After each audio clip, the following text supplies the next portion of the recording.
जय हिंद दोस्तों, आपका अपना YouTube channel S competitive classes में स्वागत है। दोस्तों, जैसा कि हम लोग अभी लूसेंट समान विज्ञान के अध्ययन कर रहे हैं। क्या करें तो लूसेंट समान विज्ञान का अध्ययन कर रहे हैं, जिसमें कि सारे ऑब्जेक्टिव प्रश्नों को हम लोग धीरे धीरे सोल्व करेंगे। तो दोस्तों, अभी हम लोग फिजिक्स का जितने भी यानी भौतिकी का जितने भी ऑब्जेक्टिव प्रश्न बनते हैं उस सारे प्रश्नों को हम लोग विश्लेषण करेंगे और हल करेंगे। ठीक है दोस्तों, उसके बारे में चर्चा करेंगे। दोस्तों, पिछले वीडियो में हमने क्वेश्चन नंबर 150 तक देख लिए थे। आइए आज हम लोग क्वेश्चन नंबर 151 से स्टार्ट करते हैं। तो आइए दोस्तों, आज का पहला प्रश्न क्या है वो आप लोग के सामने है। इसे पढ़ें और उत्तर दें।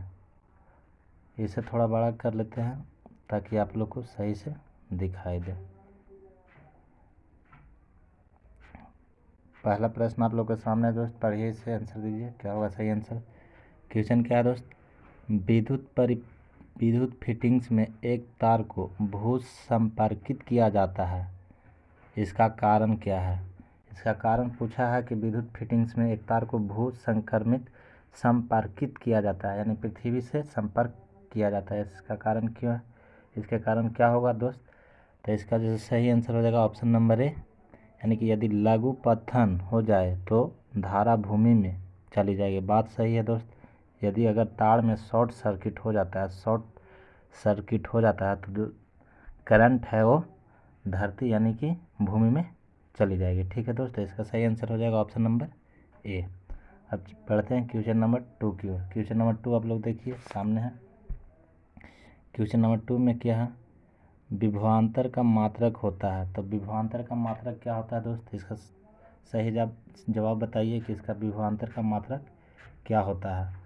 तो विभवांतर का मात्रक होता है दोस्त वोल्ट। हमारा सही आंसर हो जाएगा वोल्ट, ऑप्शन नंबर बी, यानी कि विभवांतर का मात्रक वोल्ट होता है। ठीक है दोस्त, अब बढ़ते हैं क्वेश्चन नंबर 153 की ओर। क्वेश्चन नंबर 154 देखिए दोस्त क्या है। क्वेश्चन नंबर 154 है, एक आदर्श वोल्ट मीटर का प्रतिरोध होता है।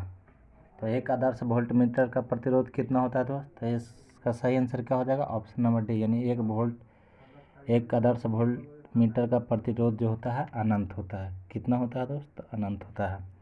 अब क्वेश्चन नंबर 155 को देखिए। क्वेश्चन नंबर 155 में क्या पूछा है? प्रतिरोध का मात्रक क्या है? तो क्या होगा दोस्त प्रतिरोध का मात्रक? इसका सही जवाब बताएं। इसका सही जवाब क्या होगा दोस्त? तो इसका सही जवाब हो जाएगा ऑप्शन नंबर डी, यानी ओम। प्रतिरोध का मात्रक होता है ओम। क्वेश्चन नंबर 156 को देखिए। क्वेश्चन नंबर 156 में क्या है? घरों में लगे पंखे बल्ब आदि लगे होते हैं, यानी घर में जो पंखे बल्ब लगे होते हैं किस क्रम में लगा होता है? 4 ऑप्शन दिया है। तो इसका सही आंसर क्या होगा दोस्त? इसका सही आंसर हो जाएगा ऑप्शन नंबर सी, यानी समांतर क्रम में लगे होते हैं। घरों में बल्ब पंखे किस क्रम में लगे होते हैं? तो समांतर क्रम में लगे होते हैं दोस्त। समांतर क्रम और श्रेणी क्रम में अंतर यह है कि देखिए, श्रेणी क्रम होता है कि एक दूसरे से जुड़े हुए होता है। ठीक है, जैसे यहाँ एक बॉल लगा हुआ है तो इसमें से फिर दूसरा बॉल लगा है, तीसरा बॉल लगा, इस तरह से होता है। लेकिन समांतर क्रम में ऐसा नहीं होता है। ठीक है, अब क्वेश्चन नंबर 157 को देखिए। क्वेश्चन नंबर 157 क्या है? किसी चालक के सिरों के बीच विभवांतर उसमें बहने वाली धारा के समानुपाती होता है, यह नियम है। तो यह नियम किनका है दोस्त? किसी चालक के सिरों के बीच का विभवांतर उसमें बहने वाली धारा के समानुपाती। किसने कहा था? तो बताइए दोस्त, इसका सही जवाब क्या होगा? तो इसका सही जवाब हो जाएगा ऑप्शन नंबर डी, यानी ओम साहब ने यह बोले थे। ठीक है, यह ओम का नियम है। अब चलते हैं क्वेश्चन नंबर 158 की ओर। क्वेश्चन नंबर 158 की ओर चलते हैं। क्वेश्चन नंबर 158 आप लोग के सामने है, पढ़िए। क्या बोला? विशिष्ट प्रतिरोध का ऐसा मात्रक है। 4 ऑप्शन दिया हुआ है, पूछा है कि इसमें से विशिष्ट प्रतिरोध का ऐसा मात्रक कौन होगा। तो कौन होगा दोस्त? इसका सही जवाब क्या हो जाएगा? इसका सही जवाब हो जाएगा ऑप्शन नंबर बी, यानी कि विशिष्ट प्रतिरोध का ऐसा मात्रक जो होता है ओम मीटर होता है। क्या होता है दोस्त? ओम मीटर होता है। अब चलते हैं क्वेश्चन नंबर 159 की ओर। क्वेश्चन नंबर 159 में क्या पूछ रहा है दोस्त? देखिए, यदि 3 ओम और 6 ओम के प्रतिरोध समांतर क्रम में जोड़े जाएं तो संपूर्ण प्रतिरोध होगा। हमसे संपूर्ण प्रतिरोध पूछा है, तो आइए इसको हल कर लेते हैं। कितना होगा, देखिए संपूर्ण प्रतिरोध में फॉर्मूला क्या होता है, प्रतिरोध के योग अगर समांतर क्रम में है तो होगा 1/r प्रतिरोध रेसिस्टेंस बराबर 1/r1 प्लस 1/r2। अगर तीसरा भी रहता तो प्लस करके जोड़ते हैं। तो चलिए 2 है, 3 ओम है और 6 ओम का 2 प्रतिरोध है। तो देखिए इसमें कितना होगा, 1/3 हो जाएगा प्लस 1/6 हो जाएगा। एलसीएम लेंगे तो कितना होगा दोस्त, इसका एलसीएम कितना हो जाएगा, 6 हो जाएगा। अब भागा दीजिए, 2 यहाँ हो जाएगा और यहाँ 1 हो जाएगा, 2 1 3 यानी कि 3/6। तो 1 रेसिस्टेंट बराबर कितना आ गया, 1/2 आ गया। तो कितना हो जाएगा दोस्त, रेसिस्टेंट बराबर 2 हो जाएगा। कितना हो जाएगा, 2। तो हमारा सही आंसर क्या होगा दोस्त, इसमें से ऑप्शन नंबर सी यानी कि 2 ओम हो जाएगा। ठीक है, अब बढ़ते हैं नेक्स्ट क्वेश्चन की ओर। नेक्स्ट क्वेश्चन क्या है, एक शुष्क सेल में कौन सी ऊर्जा पाई जाती है। तो एक शुष्क सेल में कौन सी ऊर्जा पाई जाती है दोस्त, बताइए इसका सही आंसर क्या होगा। तो इसका सही आंसर हो जाएगा ऑप्शन नंबर सी यानी रासायनिक ऊर्जा पाया जाता है। तो शुष्क सेल में कौन सी ऊर्जा पाई जाती है, तो रासायनिक ऊर्जा पाई जाती है। अब बढ़ते हैं क्वेश्चन नंबर 161 की ओर।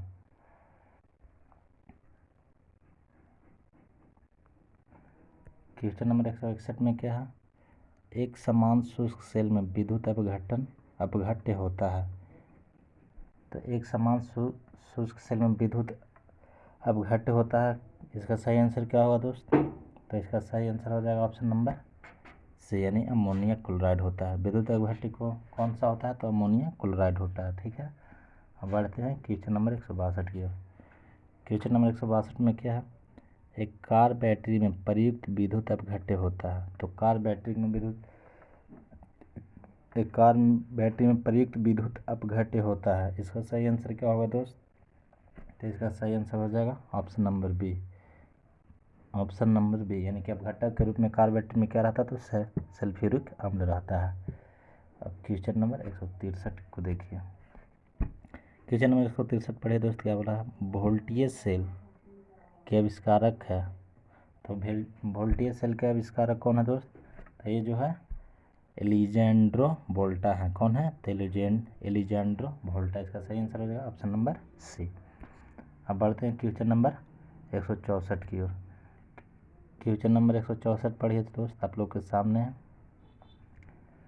क्वेश्चन नंबर 164 क्या बोल रहा है, शुष्क सेल है। 4 ऑप्शन दिया है, इसमें से बताना कि शुष्क सेल कौन सा सेल है, प्राथमिक सेल है, द्वितीय सेल है, तृतीय सेल है या चतुर्थ सेल है। तो शुष्क सेल कौन सा सेल है दोस्त, कैसा सेल है, तो शुष्क सेल प्राथमिक सेल है दोस्त। हमारा सही आंसर हो जाएगा ऑप्शन नंबर ए यानी कि शुष्क सेल जो है प्राथमिक सेल है। अब क्वेश्चन नंबर 165 को देखिए।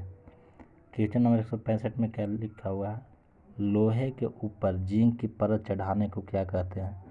तो लोहे के ऊपर जिंक की परत को चढ़ाने की प्रक्रिया को क्या कहते हैं, तो उसे कहते हैं गैल्वेनाइजेशन। तो हमारा सही आंसर हो जाएगा ऑप्शन नंबर ए गैल्वेनाइजेशन। ठीक है, पढ़ते हैं क्वेश्चन नंबर 166 को। क्वेश्चन नंबर 166 क्या बोला है, वैद्युत अपघटन संबंधी नियम किसने प्रतिपादित किए हैं। तब वैद्युत अपघटन संबंधी नियम किसने प्रतिपादित किए हैं दोस्त। ये प्रतिपादित जो किए हैं फराडे साहब ने किए हैं। कौन किए हैं, तो फराडे साहब ने किया। हमारा सही आंसर हो जाएगा ऑप्शन नंबर बी।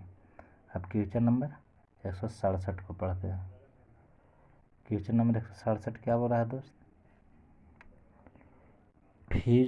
विद्युत फ्यूज में इस्तेमाल किए जाने वाला मिश्र धातु में क्या होता है दोस्त। 4 ऑप्शन दिए गए हैं, इसमें सही आंसर क्या होगा, तो इसका सही आंसर जो होगा निम्न विशिष्ट प्रतिरोध एवं निम्न गलनांक होना चाहिए। फ्यूज तार में, विद्युत फ्यूज तार में कौन सी मिश्र धातु, कैसा मिश्र धातु उपयोग किया जाता है, तो निम्न विशिष्ट प्रतिरोध एवं निम्न गलनांक का होना चाहिए। ठीक है, तो सही आंसर हो जाएगा ऑप्शन नंबर सी। अब बढ़ते हैं क्वेश्चन नंबर 168 की ओर। क्वेश्चन नंबर 168 देखिए दोस्त, आप लोग के सामने है।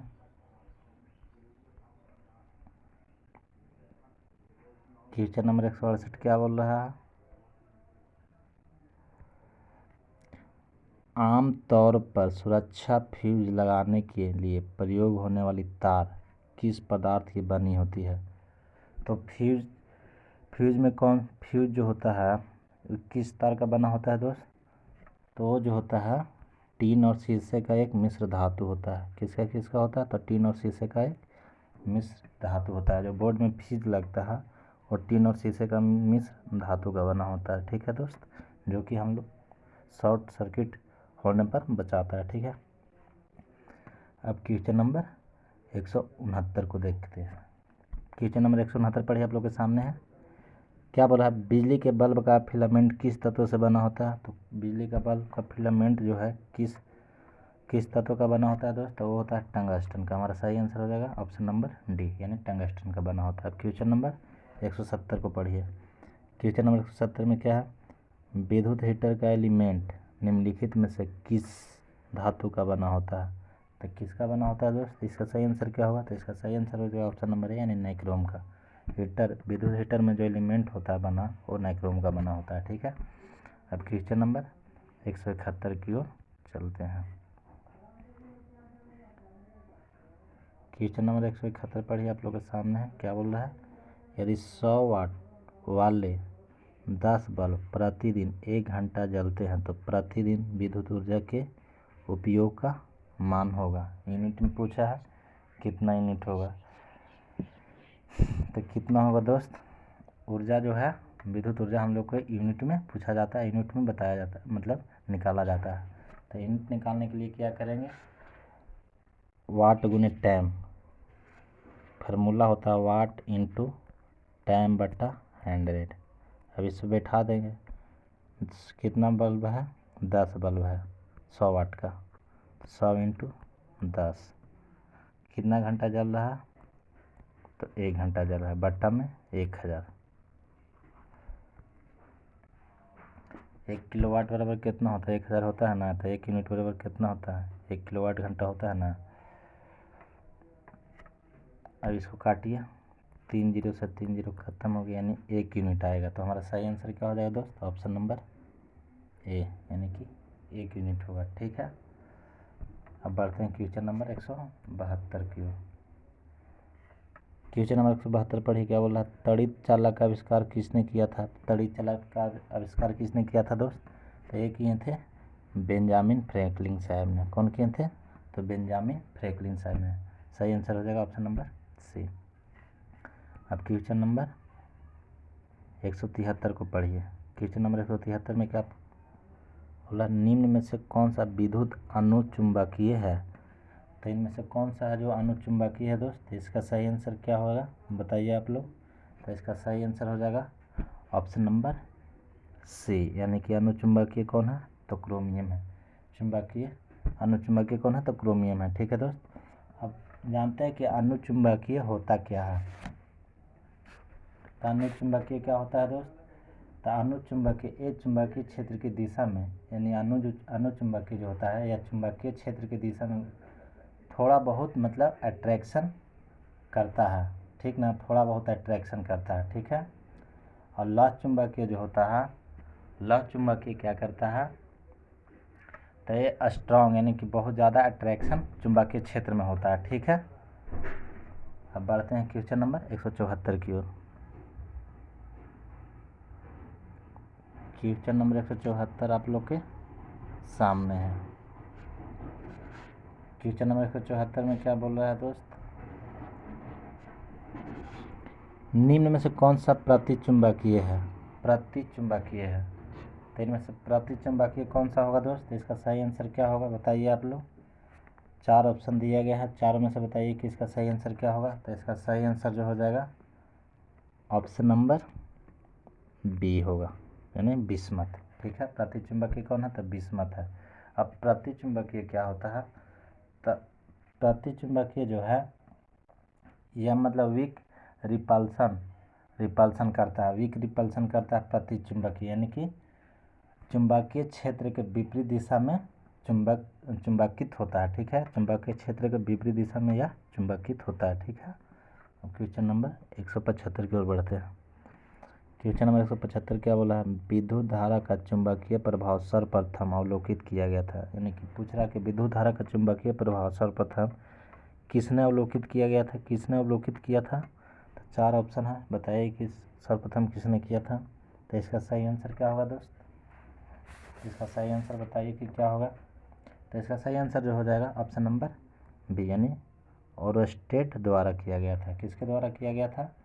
तो ओरस्टेड द्वारा किया गया था। ठीक है, हम पढ़ते हैं क्वेश्चन नंबर 176 की ओर। क्वेश्चन नंबर 176 पढ़िए क्या बोला है? विद्युत चुंबकीय प्रेरण के नियमों का उपयोग निम्न में से किसको बनाने में उपयोग किया गया है? विद्युत चुंबकीय प्रेरण के नियमों का उपयोग निम्न में से किसको बनाने में उपयोग किया गया है? तो किसको बनाने में उपयोग किया गया है दोस्त? इसका सही आंसर बताइए। इसका सही आंसर क्या होगा? तो इसका सही आंसर हो जाएगा ऑप्शन नंबर डी, यानी जनित्र बनाने के लिए। ठीक है, जनित्र को बनाने के लिए विद्युत चुंबकीय प्रेरण नियमों का उपयोग किया गया है। ठीक है, अब क्वेश्चन नंबर 177 को पढ़ते हैं।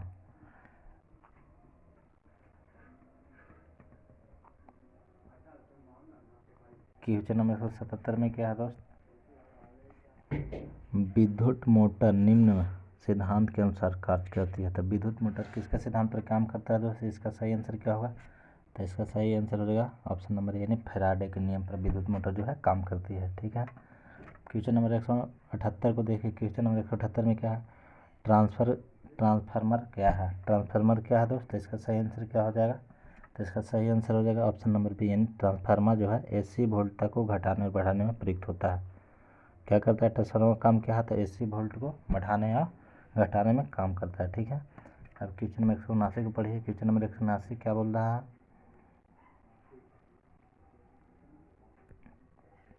लेंज का नियम निम्नलिखित में से किसके लिए आवश्यक है? तो लेंज का नियम 4 ऑप्शन दिया गया है, पूछ रहा है इनमें से किन के लिए लेंज का नियम इनमें से कौन सा है? तो इनमें से बताइए कि लेंज का नियम इनमें से कौन सा है। तो लेंज का नियम जो है ऊर्जा का संरक्षण। लेंज का नियम इनमें 4 में से कौन है? तो ऊर्जा का संरक्षण। हमारा सही आंसर हो जाएगा option number A. Question number 180 को पढ़िए क्या बोल रहा है? परमाणु के नाभिक में होते हैं। 4 ऑप्शन दिया गया है, बताइए कि परमाणु के नाभिक में क्या होता है। तो परमाणु के नाभिक में क्या होता है दोस्त? प्रोटॉन और न्यूट्रॉन होते हैं। क्या होते हैं? प्रोटॉन और न्यूट्रॉन। ठीक है, हमारा सही आंसर हो जाएगा ऑप्शन नंबर ए। अब बढ़ते हैं क्वेश्चन नंबर 181 को। क्वेश्चन नंबर 181 पढ़िए क्या बोला? न्यूट्रॉन की खोज की थी। तो न्यूट्रॉन की खोज कौन की थी दोस्त? बताइए इसका सही आंसर क्या होगा। तो इसका सही आंसर हो जाएगा ऑप्शन नंबर सी, यानी चैडविक ने। देखिए इलेक्ट्रॉन, प्रोटॉन और न्यूट्रॉन के जो खोज करता है उनका एक फार्मूला है, जैसे कि लिख देते हैं यहाँ पर। कलर चेंज कर लेते हैं ताकि आप लोग को समझ में आए।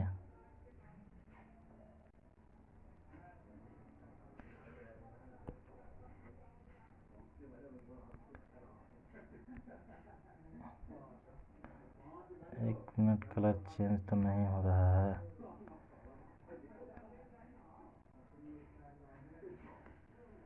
चलिए हो गया, अब बताते हैं फार्मूला क्या है। जैसे देखिए, अरे बाबा बहुत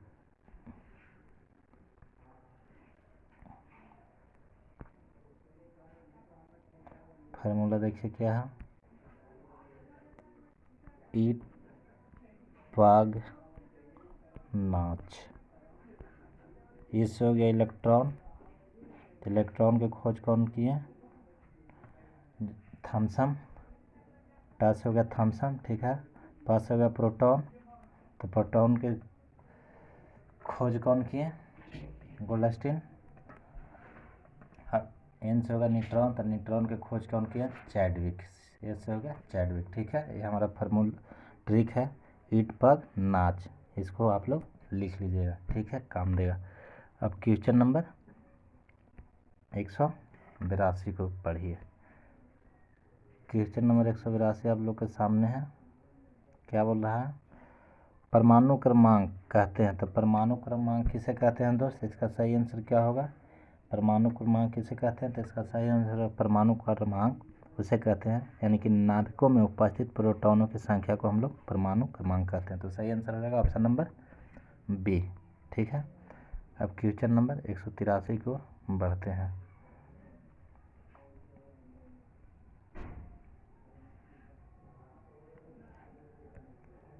क्वेश्चन नंबर 183 पढ़िए। क्या हो रहा है? जिस तत्व के परमाणु में 2 प्रोटॉन 2 न्यूट्रॉन और 2 इलेक्ट्रॉन हो तो उस तत्व का द्रव्यमान संख्या कितना होगा? तो कितना होगा दोस्त? जिस तत्व के परमाणु में 2 प्रोटॉन तो 2 न्यूट्रॉन और 2 इलेक्ट्रॉन हो तो उसका द्रव्यमान संख्या कितना होगा दोस्त? तो उसका द्रव्यमान संख्या कितना होगा दोस्त? 4 होगा। कितना होगा दोस्त? 4 होगा। हमारा सही आंसर हो जाएगा ऑप्शन नंबर बी। द्रव्यमान संख्या प्रोटॉन को मतलब परमाणु कैसे निकलता है? तो प्रोटॉन और न्यूट्रॉन के योग। ठीक है, प्रोटॉन और न्यूट्रॉन के योग। जैसे 2 प्रोटॉन है तो 2 न्यूट्रॉन होगा, तो द्रव्यमान संख्या कितना हो जाएगा? 4। ठीक है, इस तरह से। अब क्वेश्चन नंबर 184 पढ़िए। क्या बोला? नाभिक का आकार है। तो नाभिक का आकार कैसा कितना है दोस्त? 4 ऑप्शन दिया गया है, बताना है कि नाभिक का आकार कितना है। तो इसका सही आंसर क्या हो जाएगा दोस्त? तो इसका सही आंसर होगा ऑप्शन नंबर डी, यानी कि नाभिक का आकार जो है 10⁻⁻15 मीटर होता है। नाभिक का आकार कितना होता है? 10⁻⁻15 मीटर 10⁻⁻15 मीटर। ठीक है दोस्त। अब क्वेश्चन नंबर 150 पढ़िए। पॉजिट्रॉन की खोज किसने किया था? तो पॉजिट्रॉन की खोज किसने किया था दोस्त? तो एंडरसन ने किया था। हमारा सही आंसर हो जाएगा ऑप्शन नंबर डी, यानी एंडरसन। अब बढ़ते हैं क्वेश्चन नंबर 186 की ओर।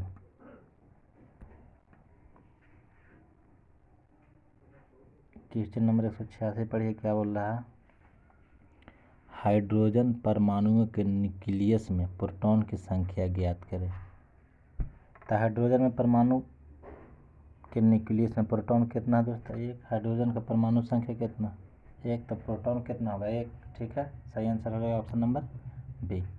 अब क्वेश्चन नंबर 187 देखिए। इलेक्ट्रॉन की खोज की थी, तो इलेक्ट्रॉन की खोज की कौन किया था दोस्त? अभी एक हम ट्रिक बताए थे, बताइए उस ट्रिक से कौन क्या पता चलता था? इलेक्ट्रॉन की खोज कौन की थे? थॉमसन साहब।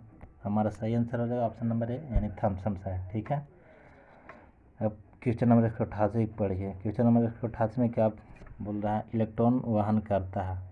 तो इलेक्ट्रॉन क्या वहन करता है? तो इलेक्ट्रॉन जो है 1 यूनिट ऋणावेश वहन करता है। क्या करता है? तो 1 यूनिट ऋणावेश का, कि इलेक्ट्रॉन पर निगेटिव चार्ज होता है। ठीक है दोस्त।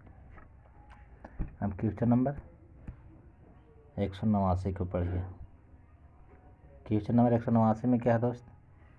ऐसे परमाणु जिनके परमाणु क्रमांक समान परंतु परमाणु द्रव्यमान भिन्न होते हैं क्या कहलाते हैं? तो क्या कहलाते हैं दोस्त? इसका सही आंसर क्या हो जाएगा? तो इसका सही आंसर हो जाएगा ऑप्शन नंबर बी। ऐसे जो परमाणु हैं समस्थानिक कहलाते हैं, जिनका परमाणु क्रमांक समान तथा परमाणु द्रव्यमान जो है भिन्न होते हैं, उन्हें हम लोग समस्थानिक कहते हैं। ठीक है, अब क्वेश्चन नंबर 190 को पढ़िए। क्या बोल रहा है? समस्थानिक गुण पाए जाते हैं। तो समस्थानिक गुण पाए जाते हैं, 4 ऑप्शन दिया गया है, बताइए कि समस्थानिक गुण इनमें से किन में पाए जाते हैं? तो इनमें से किन में पाए जाते हैं समस्थानिक गुण दोस्तों? तत्व में पाए जाते हैं। समस्थानिक गुण किन में पाए जाते हैं? तो तत्व में पाए जाते हैं। ठीक है, अब क्वेश्चन नंबर 191 को देखिए। क्या बोला? एक भारी नाभिक के 2 हल्के नाभिकों में टूटने की प्रक्रिया को क्या कहते हैं? 4 ऑप्शन है, बताइए कि इनमें से क्या कहते हैं? तो क्या कहते हैं दोस्त? तो इसका सही आंसर जो है ऑप्शन नंबर बी, यानी कि नाभिकीय विखंडन कहते हैं। ठीक है, अब बढ़ते हैं क्वेश्चन नंबर 192 की ओर।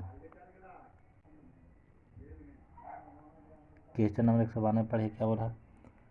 2 हल्के नाभिक मिलकर भारी नाभिक का निर्माण करते हैं, तो इस प्रक्रिया को क्या कहते हैं?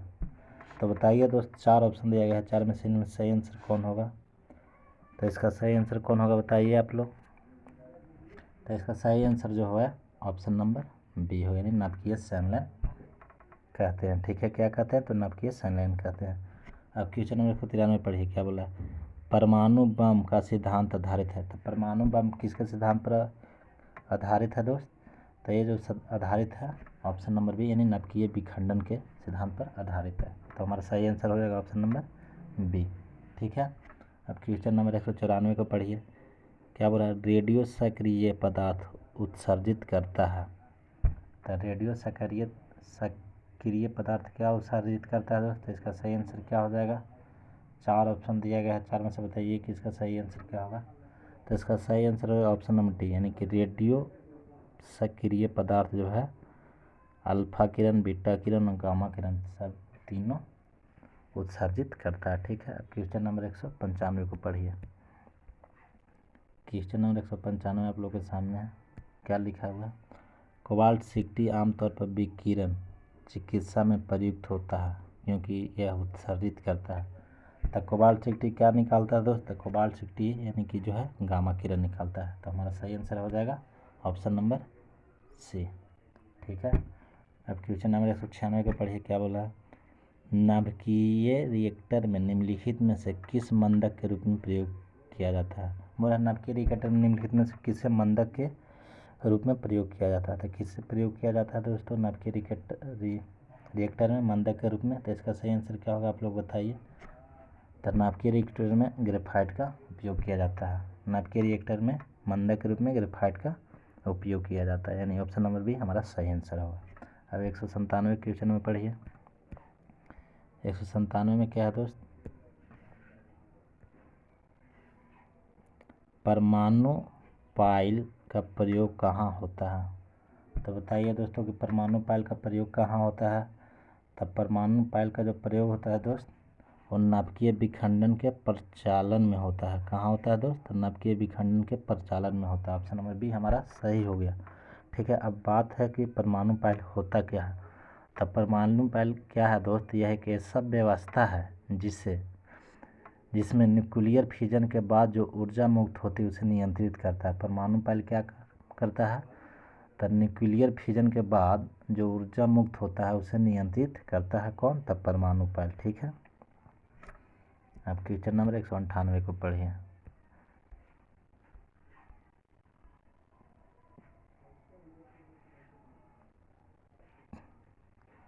क्वेश्चन नंबर 198 आप लोग के सामने क्या बोला? क्यूरी किसकी इकाई का नाम है? तो बताइए दोस्तों क्यूरी किसकी इकाई का नाम है। तो इसका सही आंसर हो जाएगा ऑप्शन नंबर ए यानी कि रेडियो एक्टिव धर्मिता का इकाई का नाम है। किसका नाम है दोस्तों? तो रेडियो एक्टिव धर्मिता का इकाई का नाम है क्यूरी। ठीक है दोस्त। अब क्वेश्चन नंबर 199 को पढ़िए। 99 में क्या करें? नाभिकीय रिएक्टरों में ऊर्जा उत्पन्न होती है। तो नाभिकीय रिएक्टरों में ऊर्जा उत्पन्न होती है। 4 ऑप्शन दिया गया है, बताइए इनमें से किस में होती है, किससे होती है। तो नाभिकीय रिएक्टर में जो ऊर्जा उत्पन्न होती है वह नियंत्रण विखंडन द्वारा होता है। किसके द्वारा होता है? तो नियंत्रित विखंडन द्वारा होता है। ठीक है। अब क्वेश्चन नंबर 200 को पढ़िए। क्वेश्चन नंबर 200 में क्या है? नाभिकीय रिएक्टर में भारी जल का प्रयोग किस रूप में किया जाता है? तो बताइए दोस्तों कि नाभिकीय रिएक्टर में भारी जल का प्रयोग किस रूप में किया जाता है। तो इसका सही आंसर क्या होगा दोस्त? तो इसका सही आंसर होगा ऑप्शन नंबर यानी मंदक के रूप में उपयोग किया जाता है। किसके रूप में उपयोग किया जाता है? तो मंदक के रूप में उपयोग किया जाता है। ठीक है। अब क्वेश्चन नंबर 201 को पढ़िए क्या बोला। द्रव्यमान ऊर्जा का संबंध किसका निष्कर्ष है? यानी कि द्रव्यमान ऊर्जा का संबंध को किसने बताया था? 4 ऑप्शन दिया गया है, बताइए किसका सही आंसर क्या होगा, किसका निष्कर्ष है। ठीक है। तो इसका सही आंसर क्या होगा दोस्त? तो इसका सही आंसर जो होगा ऑप्शन नंबर डी यानी कि यह सापेक्षता का विशिष्ट सिद्धांत का निष्कर्ष है। ठीक है। द्रव्यमान ऊर्जा का संबंध जो है सापेक्षता का विशिष्ट सिद्धांत का निष्कर्ष है। ठीक है। अब क्वेश्चन नंबर 202 को पढ़िए। क्वेश्चन नंबर 202 में क्या बोला है दोस्त? डायोड वह प्रयुक्ति है जो धारा को, 4 ऑप्शन दिया गया है, बताइए कि इनमें से सही आंसर कौन होगा। तो इनमें से सही आंसर कौन होगा दोस्त? तो इसमें सही आंसर जो है ऑप्शन नंबर ए यानी कि डायोड जो है एक दिशा में प्रवाहित होने देती है धारा को। डायोड धारा को एक दिशा में प्रवाहित होने देती है। ठीक है। तो सही आंसर हो जाएगा ऑप्शन नंबर ए। अब क्वेश्चन नंबर 203 को पढ़िए। क्वेश्चन नंबर 203 आप लोग के सामने है। क्या बोला? रडार का उपयोग किस लिए किया जाता है? तो बताइए दोस्तों कि रडार का उपयोग किस लिए किया जाता है। तो इसका सही आंसर क्या हो जाएगा? इसका सही आंसर होगा ऑप्शन नंबर बी। सही आंसर क्या हो जाएगा? तो ऑप्शन नंबर बी। रडार का उपयोग जो है जहाज़ों और वायुयानों आदि को ढूंढने एवं मार्ग को निर्देश देने के लिए होता है। ठीक है दोस्त, निर्देश देने के लिए होता है, करने के लिए होता है। ठीक है, तो हमारा सही आंसर हो जाएगा ऑप्शन नंबर बी। अब बढ़ते हैं क्वेश्चन नंबर 204 की ओर। क्वेश्चन नंबर 204 में क्या है? त्रिविमीय चित्र निम्न में से किसके द्वारा लिया जाता है? तो यह किसके द्वारा त्रिविमीय चित्र, जैसे कि बुक ऊपर हेलोग्राम देखे हैं, तो इस किसके द्वारा लिया जाता है? तो हेलोग्राफी के द्वारा। हमारा सही आंसर हो जाएगा ऑप्शन नंबर ए, यानी हेलोग्राफी के द्वारा। ठीक है, अब बढ़ते हैं क्वेश्चन नंबर 205 की ओर। क्वेश्चन नंबर 205 में क्या बोल रहा है? ब्रह्मांड प्रसारित हो रहा है, यह प्रमाण सर्वप्रथम किसने दिया था? तो बताइए दोस्तों, यह प्रमाण सर्वप्रथम किसने दिया था दोस्त? तो इसका सही आंसर हो जाएगा ऑप्शन नंबर बी, यानी एडविन हब्बल ने दिया था। कौन दिया था? तो एडविन हब्बल ने दिया था। ठीक है, अब क्वेश्चन नंबर 206 के पढ़िए। ग्रहों की गति का नियम किसने प्रतिपादित किया? तो बताइए दोस्तों, ग्रहों का नियम किसने दिया या किसने प्रतिपादित किया? तो इसका सही आंसर क्या होगा दोस्त? तो इसका सही आंसर हो जाएगा ऑप्शन नंबर बी, यानी केपलर ने प्रतिपादित किया। ठीक है दोस्त, अब क्वेश्चन नंबर 207 को पढ़िए। क्या हो रहा? पृथ्वी तथा अन्य ग्रह सूर्य के चारों ओर चक्कर लगाते हैं, यह सबसे पहले किसने प्रमाणित किया? तो बताइए दोस्तों कि यह सबसे पहले किसने प्रमाणित किया? तो कोपरनिकस ने बताया था। किसने प्रमाणित किया था? तो कोपरनिकस ने प्रमाणित किया था कि पृथ्वी तथा अन्य ग्रह सूर्य के चारों ओर चक्कर लगाते हैं। तो हमारा सही आंसर हो जाएगा ऑप्शन नंबर सी। बढ़ते हैं क्वेश्चन नंबर 208 की ओर। क्वेश्चन नंबर 208 में क्या है? ब्रह्मांड में सबसे अधिक मात्रा में कौन सा तत्व पाया जाता है? तो बताइए दोस्तों कि ब्रह्मांड में सबसे अधिक मात्रा में कौन सा तत्व पाया जाता है? तो इसका सही आंसर क्या होगा दोस्त? इसका सही आंसर बताइए। तो इसका सही आंसर जो है ऑप्शन नंबर ए, यानी ब्रह्मांड में सबसे ज़्यादा हाइड्रोजन पाया जाता है। ठीक है, क्वेश्चन नंबर 209 को पढ़िए। क्या बोला? तारों और सूरज की ऊर्जा का स्रोत है। तारा और सूरज का जो ऊर्जा है वो कहाँ से मिलता है, किससे मिलता है दोस्त? तो इसका सही आंसर क्या हो जाएगा? ऑप्शन नंबर ए, यानी नाभिकीय संलयन द्वारा मिलता है। ठीक है, सही आंसर हो जाएगा हमारा ऑप्शन नंबर ए। अब क्वेश्चन नंबर 210 को पढ़िए। तारों आकाश गंगा का व्यास मापने के लिए प्रयुक्त उपकरण है। तो बताइए दोस्तों कि तारा और आकाशगंगा का व्यास मापने के लिए किस उपकरण का प्रयोग करते हैं? तो किस उपकरण का प्रयोग करते हैं दोस्त? तो इसका सही आंसर क्या होगा? इसका सही आंसर हो जाएगा ऑप्शन नंबर डी, यानी इंट्राफेरोमीटर। हमारा सही आंसर क्या हो जाएगा? इंट्राफेरोमीटर। ठीक है, ऑप्शन नंबर डी। तो दोस्तों आज का सेशन यहीं पर समाप्त होता है। मिलते हैं अगले वीडियो में। जय हिंद। और हाँ दोस्तों, एक बात और कहना चाहते हैं, अगर वीडियो आपको पसंद आता तो लाइक, शेयर और कमेंट करना ना भूलें। जय हिंद, जय भारत।